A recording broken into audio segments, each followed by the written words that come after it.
কোনো কষ্ট লাগে নাই। যাক আলহামদুলিল্লাহ। আসসালামু আলাইকুম। ওয়ালাইকুম আসসালাম। ছোটো ভাই তোমাকে সব সময় সাবধানে থাকবা, নিজের প্রতি যত্নশীল হবা।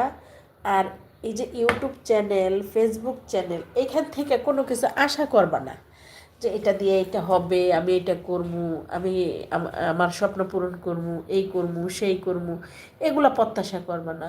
মনে করবা আমি ইউটিউব ফেসবুকে টাইম পাস করতে আসছি। হ্যাঁ, তারপরে যদি আমাদের জীবনে আল্লাহর তরফ থেকে কোনো সফলতা এসে যায়, তখন এটা মনে করবা সারপ্রাইজ গিফট।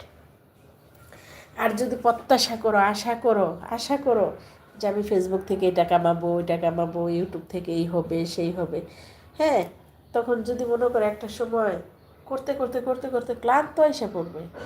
হ্যাঁ, আর যখন না আসবে তখন অনেক বেশি কষ্ট পাবে। তো আমি বলি নিঃস্বার্থভাবে কাজ করে যাও, পরিশ্রম করো, পরিশ্রম করলে আল্লাহ অবশ্যই সফলতা দিবে ইনশাল্লাহ। আর পরিশ্রম পৃথিবীতে সবাই